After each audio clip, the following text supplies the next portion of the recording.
চাঁপাইনবাবগঞ্জের নাচুলে ডাব পড়া দিয়ে পাইলস ও পিত্তথলির পাথর অপসারণের মতো জটিল রোগের চিকিৎসা করছেন একজন কবিরাজ।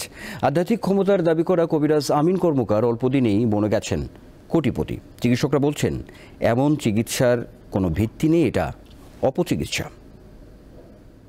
আমরা আসছি সকালবেলা চিকিৎসার জন্য এবং এসে দেখলাম যে এখানে সম্পূর্ণটা চিকিৎসা করে ডাবের মাধ্যমে, এবং যে কোনো সমস্যায় তারা ডাবের মাধ্যমে নিরাময় করে থাকে। কতটুকু সত্য আমরা সঠিক বলতে পারবো না, আর আমি আসছি এ কারণেই যে সত্যটা যাচাইয়ের জন্য।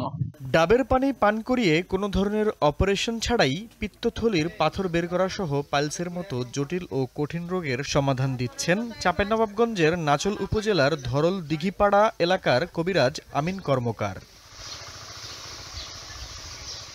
এভাবে চিকিৎসা দেওয়ার যৌক্তিকতা জানতে চাইলে আমিন কর্মকার জানান, পৈতৃক সূত্রে পাওয়া বিশেষ ক্ষমতা দিয়ে তিনি এই চিকিৎসা করেন। পাথরি, কিডনিকে পাথরির জন্য, শ্বাস প্রশ্বাসের জন্য, অ্যাজমার জন্য, রক্তহারির বুটাহারির জন্য এগুলোই কাজ করি। বাপ দাদারা করতে আমি ভালো আছে, আমার শিক্ষাগত যোগ্যতা আমার ভালো আছে। স্থানীয়রা জানান, আমিন পেশায় একজন কামার ছিলেন, হঠাৎ করেই বনে গেছেন চিকিৎসক।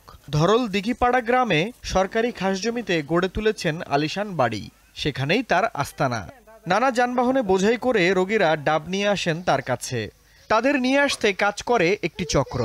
এগুলা মানে চোখের ভুয়া, আর মনে করেন ওই মানুষজনকে নিয়ে আসছে, মানে একটা হয়রানি।